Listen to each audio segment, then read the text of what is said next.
Alright, so we're going to code this equation out here, or this problem, where two spherical tanks open to the atmosphere have a radii of 4 and 2, and are connected to their bottoms with a pipe area 1 2 to 0.2 meters. The second tank also drains out from a hole with an area of 0.2 meters squared, and then both tanks have inlet flows and are at initial steady state heights of 5 and 3. So the big thing here is that we have to calculate the flow rates at different heights through time. So we're going to have to import some functions.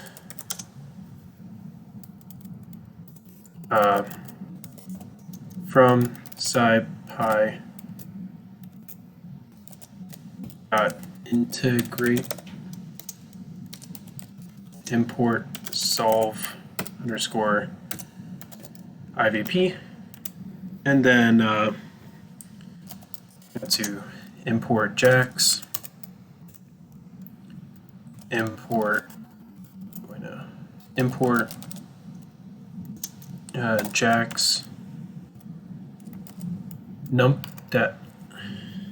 jax.numpy as shorthanded for JNP,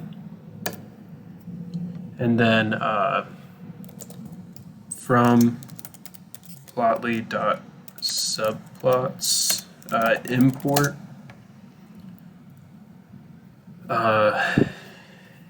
subplots, or make subplots, and then from plotly.graph objects as GO, but we're gonna have to import it. So basically, SciPy.integrate solve IVP is gonna solve for the derivatives in the later for time, and then import JAX. JAX is just going to allow us to use JAX.numpy. JAX.numpy just is like absolute value and all sorts of functions and useful functions we can use. Plotly.subplots, that's just going to allow us to make subplots. And then import graph objects to allow us to graph all the data points. So first thing we're going to have to do is radius 1 is equal to 4 meters. Radius 2 is going to equal here 2 meters. Area from 1 to 2 is going to equal 0.2 meters. Area of the second tank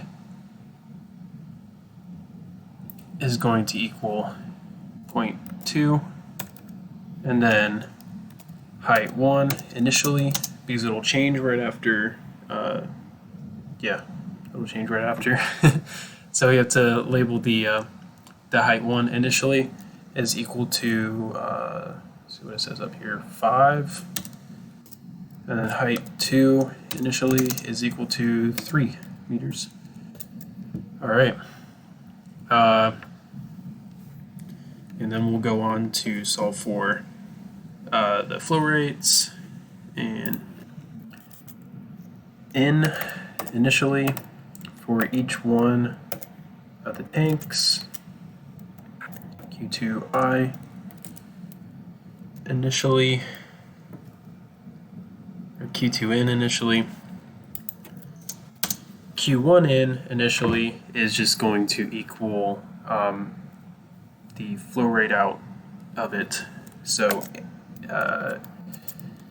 Q12 initially, whereas the flow rate into the other one, into the second one, is equal to Q2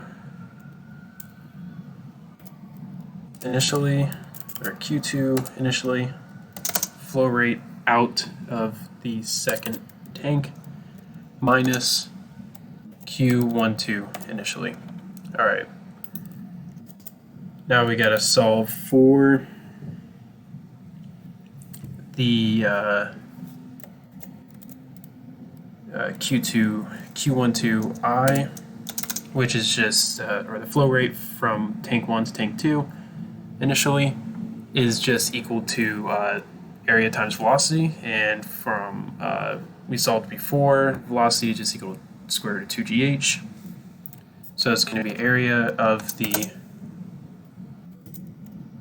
pipe connecting them times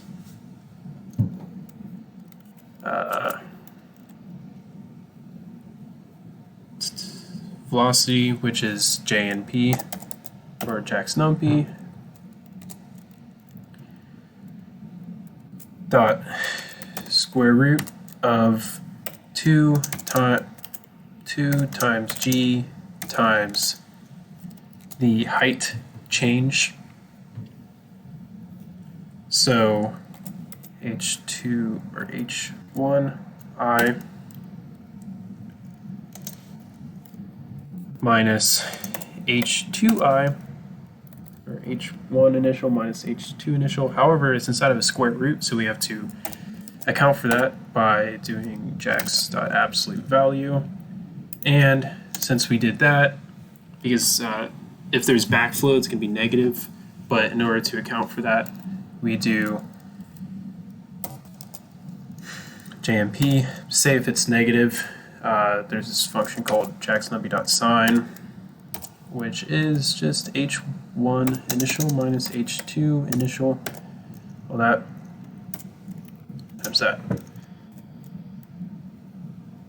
Okay.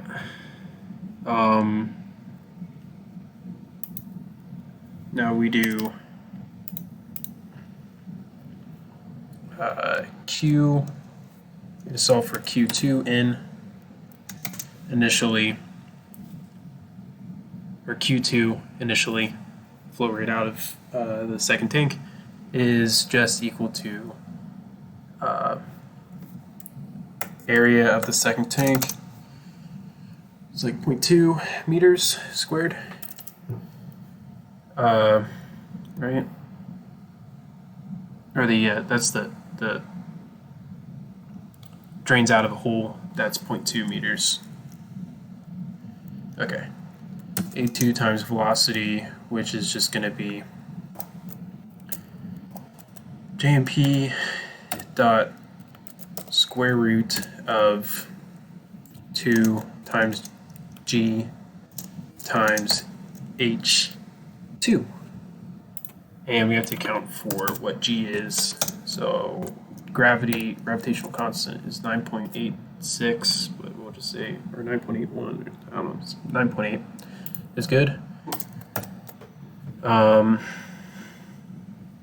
Yeah. And then we will do a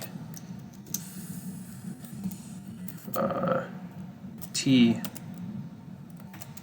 switch function, which will basically allow us to, it's going to take in, according to this problem, at certain time frames, it was like 100 seconds and 200 seconds, I don't know.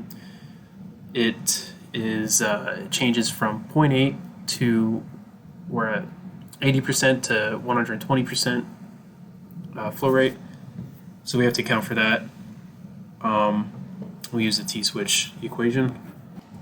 It'll change, actually, probably say just switch, because we'll use T-switch as a variable in this function. So the variables are time at which the switch happens, a value 1 is the flow rate initially, and value 2 is what we'll multiply by to get the flow rate, and then a time switch, and a scale in which it switches, or just see how the flow rate is in the end. All right. Now the values for this are, we're going to use a function called jax.nn sigmoid function of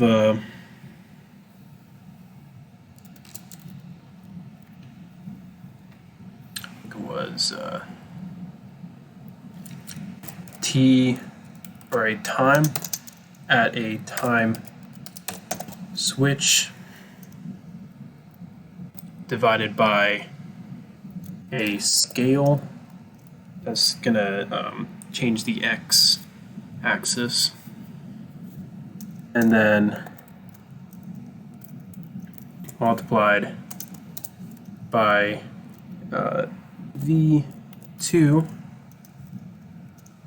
minus v1 plus v1. Alright. See if all runs through. Yep. It's good. Now what we're going to do is apply it into the flow rates. So Q1, 2, I believe, yeah, Q1 in,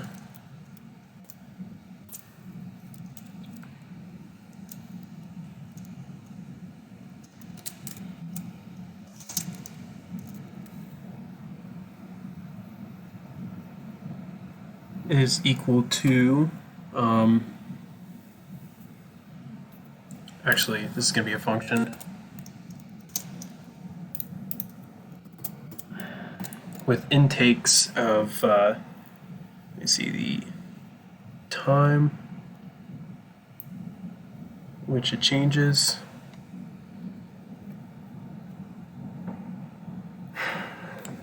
First one's going to be 100. Value 1 is going to be Q1 in initially. Value 2 is going to be Q1 in initially times 0.8 because it's going to change by 80%. And then the time switch is equal to at what time it changes is 100. I was going to say the time for the whole thing once when it ends is equal to like, let's create a variable t end, and it'll run through everything. The time at which it ends is equal to, say, 1,000. I don't know, seems good enough.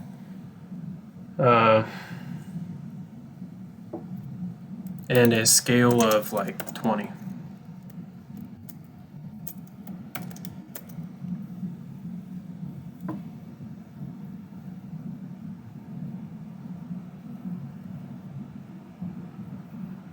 Actually, no, this is just going to be at a time.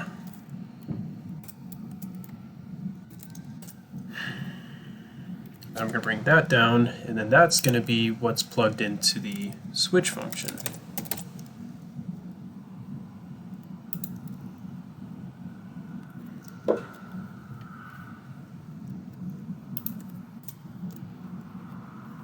No, it's into X. Yeah. All right. Well, it's going to be the same thing down here. So it's going to be Q2N, Q2, and we know this is also going to be Q2 and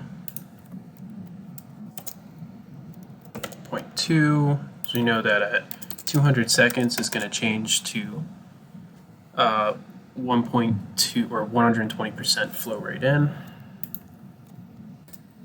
Now we do a function I'm actually going to go back here since it's intaking time. Might as well make it that. Yeah. Oh shoot. It should be returning out of the function a number. That's what we want to do for all of them.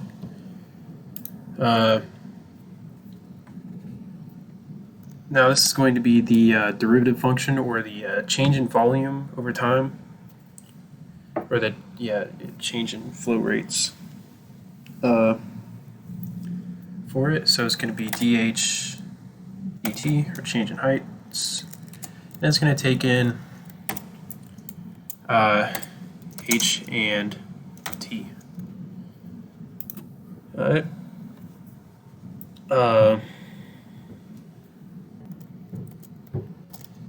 Here we go. And basically, we got to say height 1 is going to equal height first number in the index, and height 2 is going to equal the second number in the index. So we can just, there we go, I 2I. Actually, no, it's just height 1 and height 2. So we can label those. There we go. Now, it's pretty much just these, bring it down, and we solve out for them to make sure they're not at the initial states anymore. Q1, 2, 2, 2, take out the initial there, right, because it's going to be changing through time. Oh, I already have this for, that's, yeah, ooh, good catch. Height 2, I.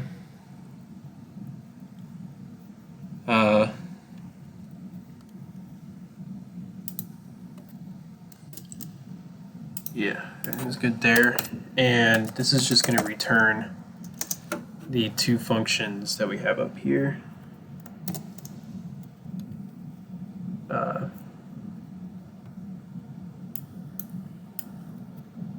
This and this. However, we need to solve out for them, right? Because the initial equation is Q1 in initial minus Q1, 2. So we're just going to be returning those. Minus Q1, 2 divided by the area. Since it's change in volume over time, we can actually take out the height, or the cross-sectional area. So AC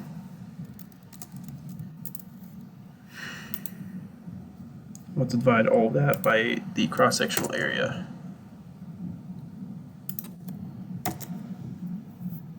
And then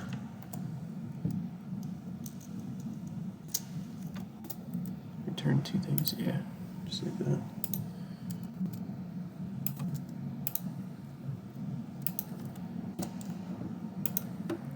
And then the second one is just this equation right here for the second flow rate in. And it's not going to be initial anymore. And take these out.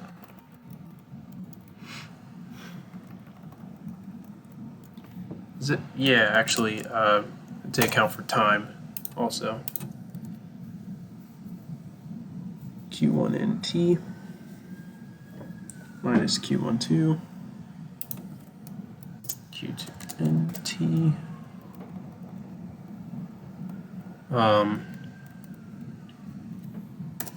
Minus Q2 plus, all right.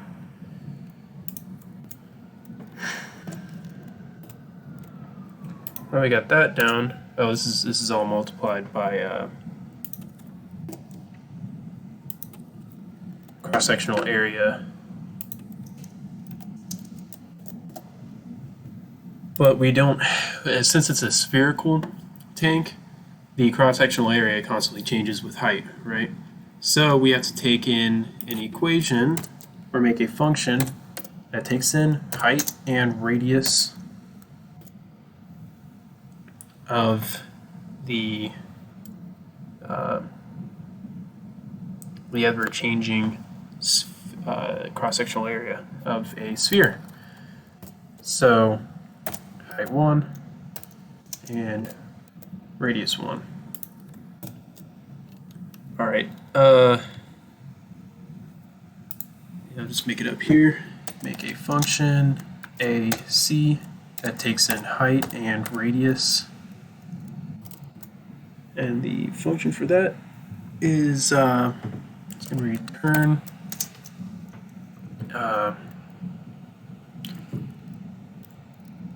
JNP dot square root, I believe, of R squared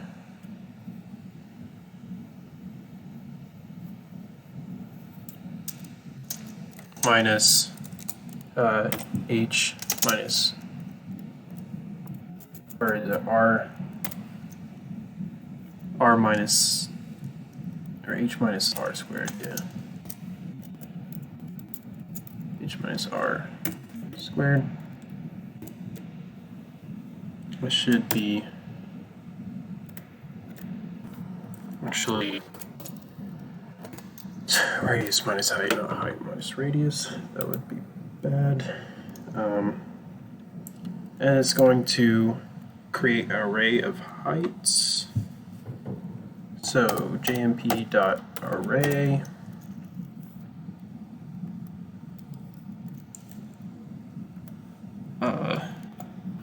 boom, boom. There we go. All right. Now we're going to do res is equal to solve underscore IVP of dH dt. T-span is going to be to a end, I believe. It's actually going to be 0 to T end. Alright, the time frame. And then the initial y's are going to be height to I, and actually height 1i, height 2i, and then dense output is equal to true. Wait, no, I gotta do method first. Method is going to equal rad_l. Its output is equal to true, and then I'm gonna do Jax dot Jacobian of dH dt to 1. All right. Now we have to do t-plot. So t-plot, or the time on the plot, is equal to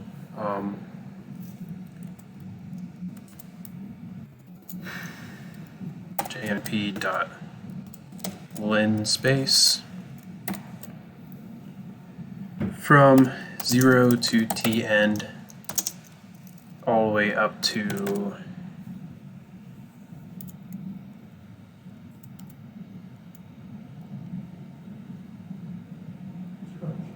300, say.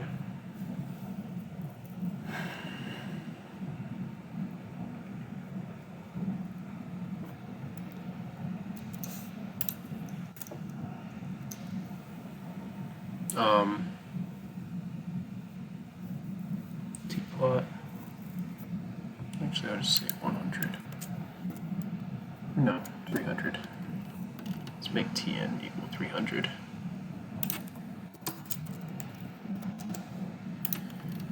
All right, and then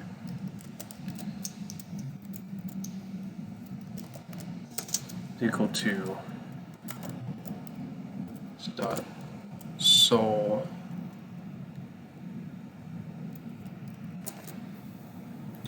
t plot.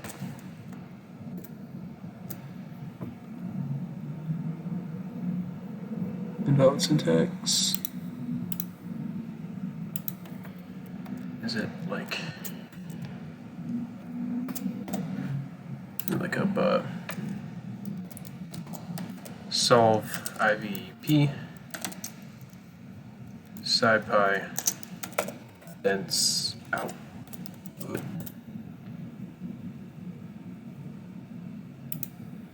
Let's see what we got here. Dense output is equal to, oh, it's because I didn't put a thing there. And then positional argument follows keyword argument. What do I say here? Tspan method is equal to t evaluation on vectorized arguments. Is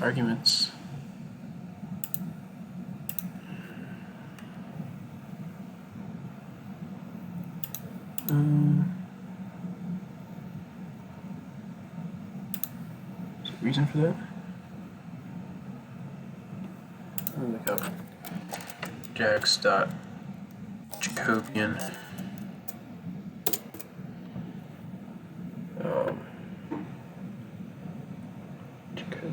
Oh, it's Jack is equal to Jax.Jacobian. Yeah. Oops. Alright. Float object is not callable.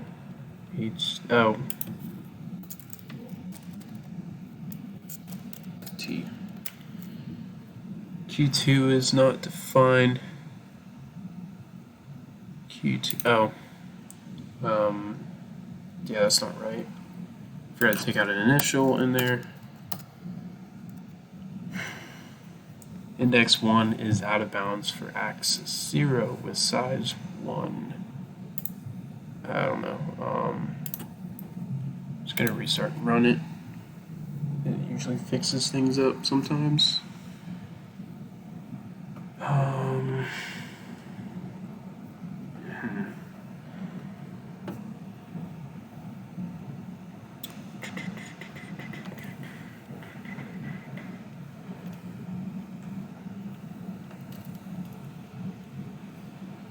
Index 1 is out of bounds for axis 0, size 1.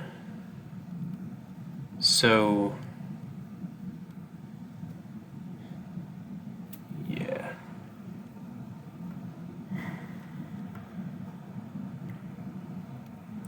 That could be a problem.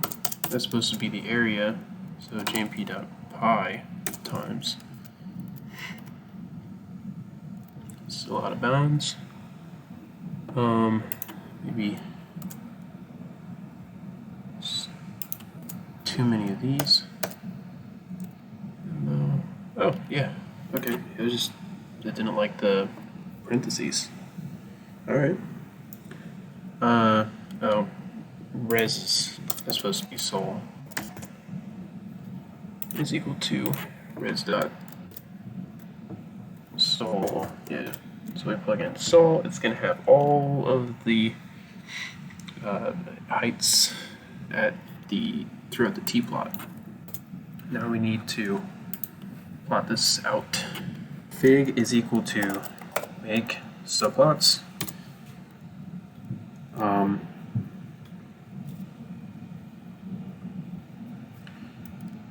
Rows is equal to 2.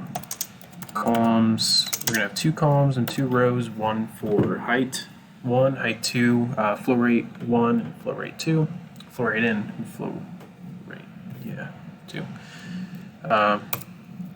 So I'm going to say fig dot add scatter, and then graph objects dot, wait, no, this is fig dot add trace, actually. And then it's geo dot scatter, and then x is going to equal t plot, t plot. Y is going to equal sol for the first one, and then I believe it is yeah, that's that for there, and then I can say row is equal to the first row, column is equal to the first column.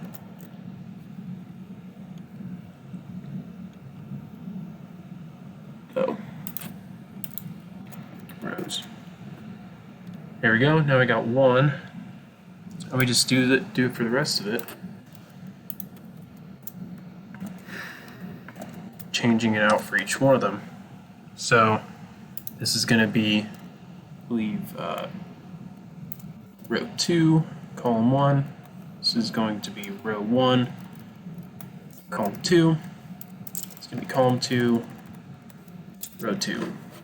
So this is going to be for height 2, then again, and we'll have to say name is equal to height 1, right? That's going to be 1, right? Because we have height up here. It's height 2. Name height 2. Name. Oh, oops. Name is going to equal Q2 or Q1 in, and then name is going to equal Q2 in. Put the quotes around that. This is going to be Q1 in with t plot as the input, and then this is going to be Q2 in with t plot. There we go. Alright, so you can adjust the scale a little bit up here if we want. Say, oh, I don't know, 30 and 30.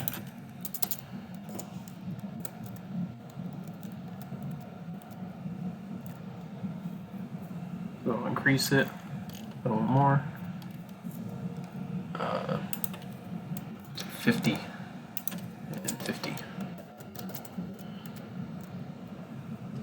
we go. No, bring it back down. 20. We already did 20, that was the start off one. So 15 and 15. Okay, that was a little bit better. Shows the increase. 10 and 10. See how we can just decrease the scale. And there we go. So basically, height 1 is going to decrease all the way down to what looks like 4.3 or something like that, 4.2. As this decreases, the flow rate changes dramatically around 200 and 100, right? Because we did the T-switch. So that is how to solve for two spherical tanks and solving for the change in volumes and the flow rate ends. Okay. Thank you.